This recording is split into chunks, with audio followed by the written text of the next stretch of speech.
கர்த்தருடைய பரிசுத்த நாமத்திற்கு மகிமை உண்டாவதாக.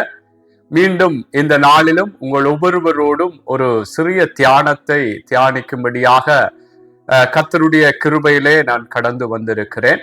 இன்றைய நாள் தியானத்தினுடைய தலைப்பு வெளிச்சத்தை விரும்புங்கள். வெளிச்சத்தை விரும்புங்கள், அது உங்களுக்கு ஆசீர்வாதமாக இருக்கும். அன்புக்குரியவர்களே, இந்த தலைப்பிற்கான ஒரு ஆதார வசனத்தை வாசித்து எப்படியாக இந்த தியானத்தின் பிரகாரம் என்ன வெளிச்சம் என்று சொல்லி நாங்கள் பார்த்து கர்த்தருக்குள்ளே எங்களை ஒப்பு கொடுக்கலாம். யோவான் புஸ்தகம் 3வது அதிகாரம் 16 19 வரை நான் உங்களுக்கு வாசித்து காட்ட விரும்புகிறேன். முதலாவது, தேவன் தம்முடைய ஒரே பேறான குமாரனை விசுவாசிக்கிறவன் எவனோ அவன் கெட்டு போகாமல் நித்திய ஜீவனை அடையும்படிக்கு அவரை தந்தருளி இவ்வளவாய் உலகத்தில் அன்பு கூர்ந்தார். உலகத்தை ஆக்கினைக்குள்ளாக தீர்க்கும்படி தேவன் தம்முடைய குமாரனை உலகத்தில் அனுப்பாமல் அவராலே உலகம் ரட்சிக்கப்படுவதற்காகவே அவரை அனுப்பினார். அவரை விசுவாசிக்கிறவன் ஆக்கினைக்குள்ளாக தீர்க்கப்படான். விசுவாசியாதவனோ தேவனுடைய ஒரே பேறான குமாரனுடைய நாமத்தில் விசுவாசம் உள்ளவனாய் இராதபடியினால் அவன் ஆக்கினை தீர்ப்புக்குட்பட்டாயிற்று. ஒளியானது உலகத்திலே வந்திருந்தும் மனுஷருடைய கிரியைகள் பொல்லாதவைகளாய் இருக்கிறபடியினால் அவர்கள் ஒளியை பார்க்கிலும் இருளை விரும்புகிறதே அந்த ஆக்கினை தீர்ப்புக்கு காரணமாய் இருக்கிறது. அன்புக்குரியவர்களே, இங்கே வாசித்த இந்த வார்த்தைகளின் பிரகாரம் யாரை குறித்து சொல்லப்படுகிறது என்பதை நன்கு அறிவோம். ஆண்டவராகிய இயேசு கிறிஸ்து இந்த உலகத்திற்கு ஒளியாய் வந்தார். தேவன் தம்முடைய ஒரே பேறான குமாரனை இந்த உலகத்திலே அன்பு கூர்ந்து நமக்காக, அன்புக்குரியவர்களே, அவரை இவ்வுலகத்துக்கு அனுப்பி இந்த உலகத்திலேக்கு தன்னுடைய ஒரே பேறான குமாரனை தந்தருளினார் என்று 1வது வசனத்தில் நாங்கள் பார்க்கிறோம். தேவன் தம்முடைய ஒரே பேறான குமாரனை விசுவாசிக்கிறவன் அவன் கெட்டு போகாமல் நித்திய ஜீவனை அடையும்படிக்கு அவரை தந்தருளி என்று சொல்லும் பொழுது, அதாவது ஒருவரும் கெட்டு போக கூடாது என்று சொல்லி நித்திய ஜீவனை அடையும்படிக்கு தேவன் தம்முடைய ஒரே பேறான குமாரனை நமக்காக தந்தருளினார். இந்த உலகத்திலே அவர் அன்பு கூர்ந்தார் தந்தருளி என்று சொல்லி உலகத்தில் என்று சொல்லும் பொழுது நமக்காக அவர் எங்களுக்காக அவர் தம்முடைய ஒரே பேறான குமாரனை தந்து அன்பு கூர்ந்தார் என்று சொல்லி பிதாவாகிய தேவனை குறித்து சொல்லப்படுகிறது. அதே நேரம் அடுத்த வார்த்தைகளை நீங்கள் பார்க்கும் பொழுது, உலகத்தை ஆக்கினைக்குள்ளாக தீர்க்கும்படி தேவன் தம்முடைய குமாரனை உலகத்தில் அனுப்பவில்லையா? உலகத்தை ஒரு ஆக்கினைக்குள்ளாக ஒரு வேதனைப்படுத்தும்படியாய் அல்லது ஏதோ ஒரு நியாய தீர்ப்புகளை செய்து அழித்து விடும்படியாக இல்லாதபடிக்கு அவராலே உலகம் ரட்சிக்கப்படுவதற்காகவே, அதாவது அவருடைய குமாரனாக இயேசுவாலே இந்த உலகம் இதிலே இருக்கிற மக்களுடைய வேதனையான நிலைமைகள், கஷ்டமான சூழ்நிலைகள் இருந்து அவர்களை விடுவித்து, பாவமான காரியங்கள் இருந்து, சாபமான வாழ்க்கைகளில் இருந்து அவர்களை எல்லாம் விடுவித்து ரட்சிக்கும்படியாகவே தேவன், பிதாவாகிய தேவன் தம்முடைய ஒரே பேறான குமாரனை அனுப்பினார் என்று நாங்கள் இந்த வார்த்தையிலே பார்க்கிறோம். அடுத்த வசனம், அவரை விசுவாசிக்கிறவன் ஆக்கினைக்குள்ளாக தீர்க்கப்படான்.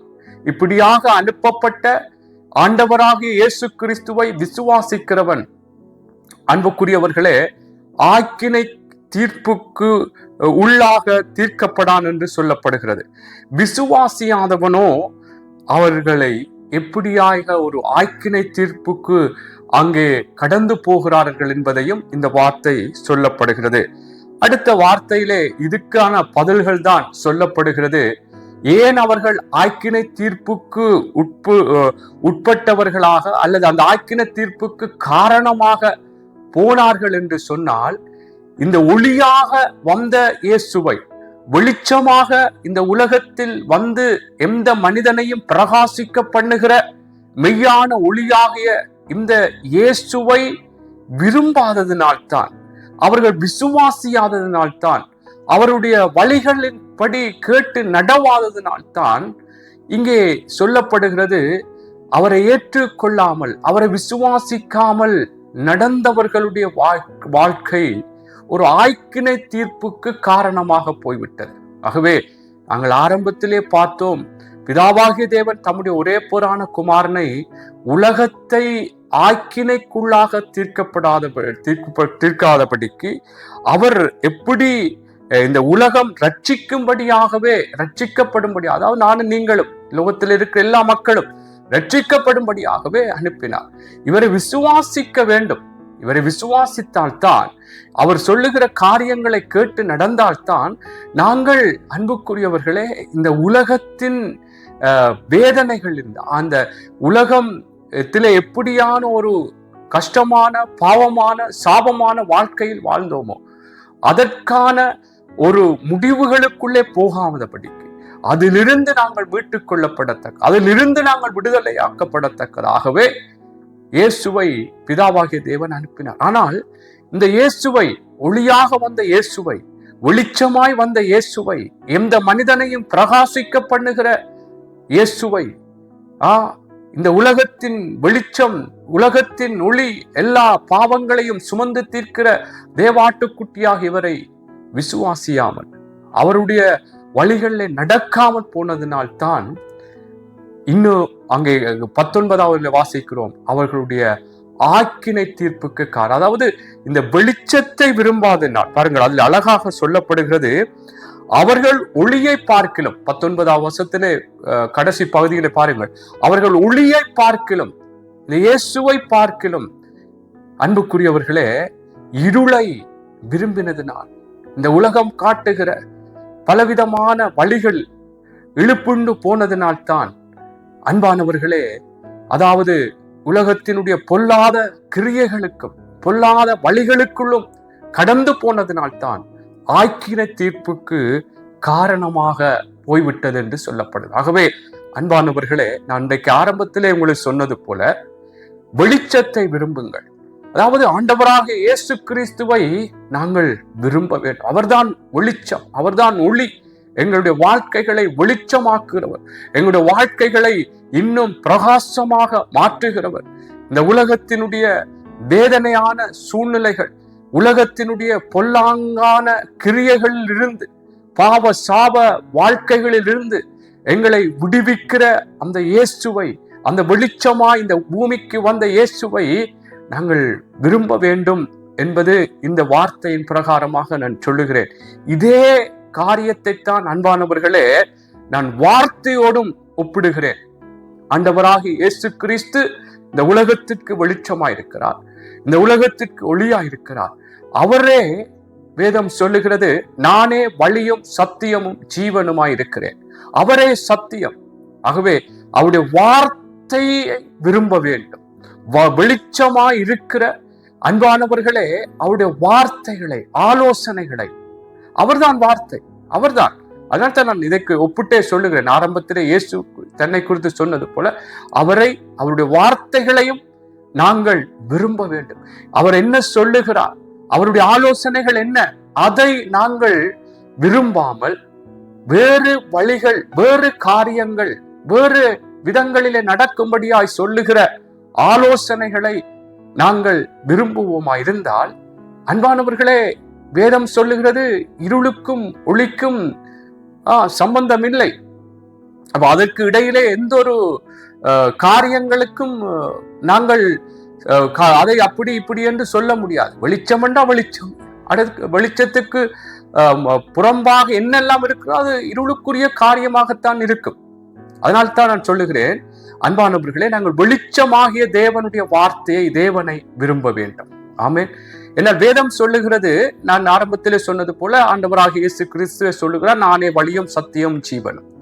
வேதமே வெளிச்சம் என்று நாங்கள் நீதிமொழிகளிலே பார்க்கிறோம்.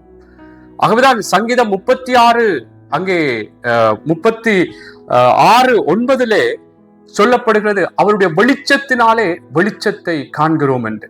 ஆகவே அன்பானவர்களே, நாங்கள் இந்த வெளிச்சமாகிய தேவனையும் தேவனுடைய வார்த்தையையும் நாங்கள் விரும்பும் பொழுது நாங்கள் இன்னும் ஒரு பிரகாசம் உள்ளவர்களாக, இந்த பூமியிலும் ஒரு வெற்றி உள்ள ஒரு வாழ்க்கை நாங்கள் வாழத்தக்கதாக, நித்திய ஜீவனுக்குள்ளாக நாங்கள் கடந்து செல்லத்தக்கதாக கர்த்தர் நிச்சயமா எங்களை ஆசீர்வதிப்பார். ஆகவேதான் நாங்கள் அவருடைய வார்த்தையை விரும்ப வேண்டும். அப்படி என்று சொன்னால் தெய்வம் எங்களுடைய வாழ்க்கையிலே அவருடைய வெளிச்சமாக என்னென்ன ஆலோசனைகளை சொல்லுகிறாரோ, என்னென்ன அன்புக்குரியவர்களே அவருடைய வழிகள் வெளிச்சத்தின் அந்த வார்த்தையின் வடிவங்களிலே வெளிப்படுகிறதோ அதை நாங்கள் விரும்ப வேண்டும்.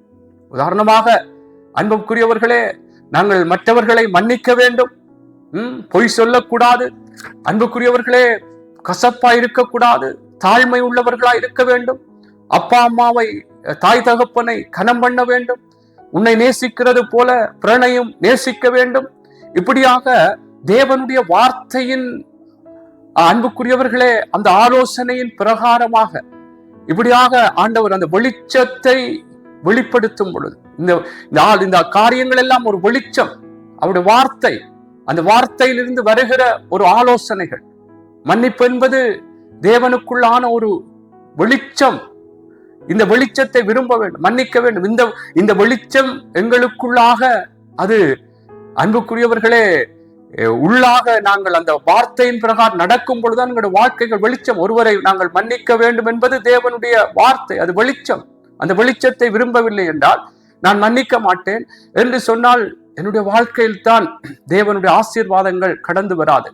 அதிலே யோவான் 3:19 கடைசி பகுதியிலே பார்த்தோம், அவர்கள் ஒளியை பார்க்கிலும் இருளை விரும்பினதை ஆக்கின தீர்ப்புக்கு காரணமாயிற்று.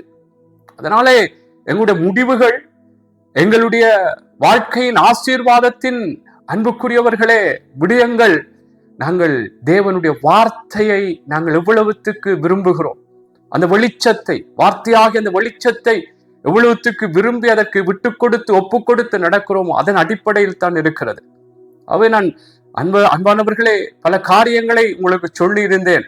இப்படியெல்லாம் நாங்கள் கர்த்தர் வெளிச்சத்தை எங்களுக்கு வார்த்தையின் பிரகாரமாக வெளிப்படுத்தும் பொழுது, வேதத்திலிருந்து என்ன வேதமே வெளிச்சம், அந்த வார்த்தைகளை வெளிப்படுத்தும் பொழுது இல்ல இதெல்லாம் சரிவராது, இதெல்லாம் சாத்தியப்படாது, இதெல்லாம் நடைமுறை வாழ்க்கைக்கு சரிவராது, இப்போ உலகம் போகிற போக்கிலே என்ன பொய் சொல்லக்கூடாதுன்றீங்கள், மன்னிக்க வேண்டும் என்றீங்கள், உன்னை நேசிக்கிறது போல மற்றவர்களை நேசிக்க வேண்டும், தாழ்மையா இருக்க வேண்டும், இப்படி பல காரியங்கள் வேதத்தில் இருந்து கர்த்தர் ஒரு வெளிச்சமாக அவருடைய வார்த்தையை சொல்லுவார். இந்த வார்த்தையாகிய வெளிச்சம், அந்த வெளிச்சத்தை நாங்கள் விரும்ப வேண்டும். எங்களுக்கு கஷ்டமா இருக்கிறது, எங்களோட மனசும் மாம்சமும் அதை விரும்பவில்லை என்று சொல்லி அன்புக்குரியவர்களை நாங்கள் அதற்கு விட்டு கொடுக்க இருந்து விடக்கூடாது. எங்களுக்கு விருப்பம் இல்லை, எங்களுக்கு கஷ்டம் என்று இல்ல, ஆவியானவர் உங்களுக்கு உதவி செய்வார். இல்ல, இந்த ஆண்டவருடைய வார்த்தையாகிய வெளிச்சத்தை நாங்கள் விரும்பும் பொழுதுதான் எங்களுடைய வாழ்க்கையில் ஆசீர்வாதம். அன்பானவர்களே, எனக்கும் உங்களுக்கும். ஆகவே நான் என்ன சொல்லுகின்ற இந்த வார்த்தையாகிய வெளிச்சத்தை நாங்கள் விரும்ப வேண்டும் அன்புக்குரியவர்களே. அல்லேலூயா, அல்லேலூயா. நாங்கள் விரும்பவில்லை என்று சொன்னால் எங்களுக்குத்தான் நான் சொல்லுகிறேன் வேதனையான காரியங்கள். நான் வேதத்திலிருந்து சில சம்பவங்களை உங்களுக்கு சொல்ல, எப்படி அவர்கள் அந்த வெளிச்சமாகிய தேவனுடைய வார்த்தையை, தேவனுடைய ஆலோசனைகளை விரும்பாமல் அதை எப்படி தள்ளிவிட்டார்கள், அதன்படி நடக்காமல் போன பொழுது எப்படி அவர்களுடைய வாழ்க்கையிலே வேதனையான காரியங்கள் சம்பவித்தது என்று வேதம் சொல்லுகிறது. உங்களுக்கு தெரியும், லூக்கா புஸ்தகத்திலே 7வது அதிகாரம் அங்கே 30வது வசனத்திலே இப்படியாக சொல்லப்படுகிறது. 7வது அதிகாரம் லூக்கா புஸ்தகம் 30வது வசனத்திலே இப்படியாக சொல்லப்படுகிறது. நான் வாசிக்கிறேன், பாருங்கள். 29-30 பாருங்கள். யோவானுடைய உபதேசத்தை கேட்ட ஆயக்காரர் முதலான சகல ஜனங்களும் அவனாலே ஞானஸ்நானம் பெற்று தேவன் நீதிபரர் என்று அறிக்கையிட்டார்கள். பரிசேயரும் நியாயஸ்தரிகளுமோ அவனாலே ஞானஸ்நானம் பெறாமல் தங்களுக்கு கேடுண்டாக தேவனுடைய ஆலோசனையை தள்ளிவிட்டார். அன்பானவர்களே, இவர்கள் எப்படி இந்த நியாயஸ்தரிகளும் பரிசேயர்களும் தங்களுக்கு கேடுண்டாக அந்த ஆலோசனையை தள்ளிவிட்டார்களா? வெளிச்சத்தை விரும்பவில்லை, வெளிச்சமாகிய தேவனுடைய வார்த்தையை விரும்பவில்லை. அதான் தேவனுடைய ஆலோசனையை தள்ளிவிட்டு, ஞானஸ்தானத்தை குறித்த அந்த தேவனுடைய ஆலோசனையை இவர்கள் தள்ளிவிட்டார்கள், தங்களுக்கு கேடுண்டா. அன்புக்குரியவர்களே, இப்படி வேதத்திலே பல சம்பவங்கள் உங்களுக்கு நான் சொல்ல முடியும். யார் யாரெல்லாம் தேவனுடைய வெளிச்சமாகி அவருடைய வார்த்தையை விரும்பினதினாலே, தங்களுக்குள்ளாக ஏற்றுக்கொண்டதினாலே ஆசீர்வதிக்கப்பட்டார்கள். நாங்கள் தெரியும். எங்களுக்கு மரியாளை குறித்து நாங்கள் சொல்ல முடியும். மரியாள் எப்படி தேவ தூதனாலே ஒரு செய்தி கொண்டு வரப்படுகிறது, நீ கற்பந்தரித்து ஒரு குமாரனை பெறுவாய், இரட்சகராக இயேசு இந்த பூமிக்கு வருவதற்கு அவளை தெரிவு செய்து அவளுக்கு ஒரு செய்தி சொல்லப்பட்ட பொழுது அவள் சில காரியங்கள் அவளுக்கு கேள்விகளாயிருந்து தூதனிடத்திலே கேட்கிறாள். ஆனால் அதெல்லாம் விளங்கப்படுத்தப்பட்ட பொழுது உடைய வார்த்தைக்கு அடிமை என்று சொல்லி தன்னை ஒப்பு கொடுத்தார்.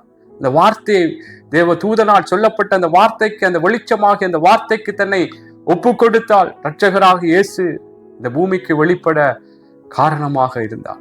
ஆமேன். அன்பானவர்களே, பாருங்கள், இப்படி பல காரியங்கள் கர்த்தருடைய வார்த்தையாகிய அந்த வெளிச்சத்தை விரும்பி தங்களை ஒப்பு கொடுத்ததினாலே கர்த்தருக்குள்ளாக ஆசீர்வதிக்கப்பட்டவர்களை குறித்து எப்படி நாங்கள் வேதத்திலே பல காரியங்களை உங்களுக்கு சொல்ல முடியும். உங்களுக்கு தெரியும், ஆதாம் ஏவாளை குறித்து நான் சொல்ல முடியும். ஆதாம் ஏவாள் எப்படியாக ஆண்டவர் சொல்லுகிறார், இந்த நன்மை தீமை அறியத்தக்க கனியை நீங்கள் புசிக்க வேண்டாம், புசிக்கிற நாளிலே சாகவே சாவீர்கள் என்று சொல்லி தேவனுடைய ஒரு ஆலோசனை அவர்களுக்கு புறப்பட்டது. ஆனால் அன்பானவர்களே, அந்த வார்த்தையாகிய வெளிச்சத்தை விரும்பாமல் இருளாகிய அந்த பிசாசானவனால் கொண்டு வரப்பட்ட அந்த வார்த்தைக்கு தங்களை ஒப்பு கொடுத்தார்கள். தேவன் சொன்ன ஆலோசனைகளுக்கு தங்களை ஒப்பு கொடுக்காமல், அதை விரும்பாமல், அன்பானவர்களே, அவர்கள் இருளை விரும்பினார்கள். தேவன் சொல்லாத காரியங்களை விரும்பினார்கள். தேவன் சொல்லாத காரியம், தேவனுடைய வார்த்தைக்கு முரணான காரியம் எல்லாம் ஒரு இருளுக்குரிய காரியம் தான். அன்பானவர்களே, இந்த தேவனுடைய வார்த்தைக்கு முரணாக என்ன இருக்கும்? அது தேவன் இருளுக்கும் ஒளிக்கும் சம்பந்தம் இல்லை. அவர் ரெண்டுக்கும் இடையில ஏதோ ஒன்றும் வராது. ஆகவே அன்பானவர்கள் என்ன சொல்ற, கர்த்தருடைய வார்த்தை இதுதான் என்று சொல்லி அந்த வெளிச்சம் எங்களுக்கு வெளிப்படும் பொழுது உங்களுடைய வார்த்தைக்கு அடிமை என்று சொல்லி எங்களை ஒப்பு கொடுக்க வேண்டும். அதுதான் ஆசீர்வாதம். அன்பானவர்களே, உங்களுக்கு தெரியும், இந்த ஆதாம் ஏவாள் எப்படி அந்த தோட்டத்திலிருந்தே தள்ளப்பட்டார்கள் என்று வேதம் சொல்லுது. தோட்டத்திலிருந்தே தள்ளப்பட்டார்கள். ஆகவே அன்பானவர்களே, அவர் அதன் நிமித்தம் இப்படியாக இன்றைக்கும் எங்களுக்கு ஒரு வேதனையான நிலைமைகளை நாங்கள் பார்க்கிறோம். அவர்கள் வெளிச்சத்தை விரும்பாமல், வெளிச்சமாகிய தேவனுடைய ஆலோசனை விரும்பாமல் இருளை, அன்புக்குரியவர்களே, அந்த சாத்தானால் அந்த சொல்லப்பட்ட ஆலோசனைகளை விரும்பினார்கள். அவருடைய முடிவு அந்த ஆக்கின தீர்ப்புக்கு காரணமாக இவர்களுடைய செயற்பாடு அந்த இருளை விரும்பினதனால் போய்விட்டது என்று நாங்கள் பார்க்கிறோம். உங்களுக்கு தெரியும், இதே போல நான் பல உதாரணங்களை சொல்ல முடியும். ஆகானை குறித்து வேதத்திலே யோசுவா புஸ்தகத்திலே அங்கே சொல்லப்படுகிற காரியம் 6வது அதிகாரத்திலே 17வது வசனத்திலிருந்து நான் சில வார்த்தைகளை வாசித்து நான் முடித்துக் கொள்ள விரும்புகிறேன். பாருங்கள், ஆகான் குறித்து சொல்லப்பட்ட காரியம், ஆண்டவர் முதலே யோசுவாக்கு அந்த எரிகோவை பிடிப்பதற்கு முன்பு சில ஆலோசனைகளை சொல்லுகிறார். பாருங்கள், அந்த அடிப்படையில நீங்க 6ஆம் அதிகாரத்தை முழுமையா வாசிக்கும் பொழுது என்னுடைய விளக்கம் முழுமையாய் தெரியும். நான் சில வார்த்தைகளை வாசிக்கிறேன். ஆனாலும் 17 இருந்து, ஆனாலும் இந்த பட்டணமும் இதில் உள்ள யாவும் கர்த்தருக்கு சாபத்தீடாயிருக்கும். நாம் அனுப்பின ஆட்களை ராகாப் என்னும் பேசி மறைத்து வைத்தபடினால் அவளும் அவளோட வீட்டுக்குள் இருக்கிற அனைவரும் மாத்திரம் உயிரோடு இருக்க கடவர்கள். சாபத்தீடானதில் ஏதாகிலும் எடுத்துக் கொள்கிறதுனாலே நீங்கள் சாபத்தீடாகாதபடிக்கும், இஸ்ரவேல் பாளையத்தை சாபத்தீடாக்கி அதை கலங்க பண்ணாதபடிக்கு நீங்கள் சாபத்தீடாததற்கு மாத்திரம் எச்சரிக்கையாயிருங்கள். சகல வெள்ளியும் பொன்னும் வெண்கலத்தினாலும் இரும்பினாலும் செய்யப்பட்ட பாத்திரங்களும் கர்த்தருக்கு பரிசுத்தமானவைகள், அவைகள் கர்த்தரின் பொக்கிஷத்திலே சேரும் என்றான். இதெல்லாம் தேவன் யோசுவாக்கு சொல்லி இஸ்ரவேல் ஜனங்களுக்கெல்லாம் சொல்லப்படும். அங்கே எந்த ஒரு காரியத்தையும் எடுக்கக்கூடாது. அங்கே இருக்கிறதெல்லாம் ஒரு சாபத்தீடான காரியம். அதனாலே எல்லாம் சாபத்தீடா இருக்கும். அதனாலே எந்த ஒரு காரியத்தை அங்க எடுக்க வேண்டாம். சகல பொன்னும் வெள்ளியும் எல்லாம் கர்த்தருடைய சமூகத்தை சேரும். அப்ப ஒருவரும் ஒன்றும் எடுக்கக்கூடாது. ஆனால் இந்த ஆகான் என்று சொல்லப்படுகிற மனுஷன் 7வது அதிகாரம் 1வது வசனத்திலே சொல்லப்படுது, இஸ்ரவேல் புத்திரர் சாபத்தீடானதிலே துரோகம் பண்ணினார்கள். எப்படியெனில் யூதா கோத்திரத்து சேராகுடைய குமாரன் சப்தியின் மகன் கர்மிக்கு பிறந்த ஆகான் என்பவன் சாபத்தீடானதிலே சிலதை எடுத்துக்கொண்டான். ஆகையால் இஸ்ரவேல் புத்திரன் மேல் கர்த்தருடைய கோபம் உண்டு. பாருங்கள், நான் என்ன இந்த காரியங்களை சொல்றால், வெளிச்சத்தை விரும்ப வேண்டும். கர்த்தருடைய வார்த்தையை ஆகிய வெளிச்சம், இதை விரும்ப வேண்டும். கர்த்தர் சொன்னார் இப்படி எல்லாம் செய்ய வேண்டாம். அவன் இல்ல, அதுக்கு மீறி அதை எடுத்துக்கொண்டான். இருளாகிய தேவனு பிரியமில்லாத, தேவன் வெறுக்கிற காரியம் வழிகளிலே நடந்தான்.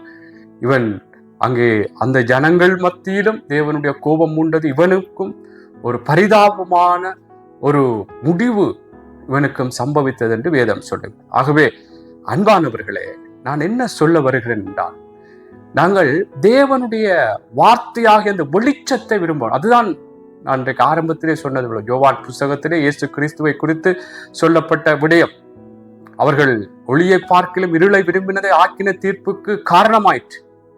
அவ ஒளியாகிய வெளிச்சமாகிய தேவனுடைய வார்த்தையை, அவர்தான் வார்த்தை, அந்த வார்த்தை இன்றைக்கு நாங்கள் விரும்பி அதற்கு ஒப்பு கொடுக்காமல் நாங்கள் வாழ்வோமா என்றால், அதற்கு காரணம் நாங்கள் தெரிவு செய்கிற காரியம். இருளை விரும்புகிறோம், கர்த்தரை தெரிவு செய்யாமல், கர்த்தருடைய அந்த வெளிச்சமாகிய வார்த்தை என்ற நடக்காமல் இருளை நாங்கள் தெரிவு செய்கிறவனால், தேவனுக்கு பிரியமில்லாத வழிகளில் நடக்கிறவனால் நாங்கள் அந்த ஆக்கின தீர்ப்புக்கு காரணமாக போய்விடுகிறோம். அதுதான் 1 கொரிந்தியர் 10:11 சொல்லப்படுகிறது. இஸ்ரவேல் ஜனங்களுக்கு நடந்த காரியங்கள் எல்லாம் எங்களுக்கு ஒரு திருஷ்டாந்தங்களாக, அவர்களுக்கு திருஷ்டாந்தங்களாக சம்பவித்தது உலகத்தின் முடிவு காலத்தில் நமக்கு எச்சரிப்பு உண்டாகும்படி எழுதப்பட்டிருக்கு. திருஷ்டாந்தங்களாக, அதாவது அவர்களுக்கு எல்லாம் அன்புக்குரியவர்களே சொல்லப்பட்டதன் பிரகாரம் நடந்தது. நீங்க இது இல்லையா இப்படி என்று சொன்னால், இன்றைக்கு அன்புக்குரியவர்களே இந்த நாட்களில் வாழ்ந்து கொண்டு எங்களுக்கு இது ஒரு எச்சரிப்பு, ஜாக்கிரதை, அவர்களுக்கு இப்படி நடந்தது, இதெல்லாம் உதாரணமாக எழுதப்பட்டிருக்குது, அதனால் நாங்கள் எச்சரிப்பு உண்டாகும்படியாக எழுதப்பட்டிருக்கு என்று சொல்லப்படுகிறது. அவர் ஜாக்கிரதையா இருக்க வேண்டும்.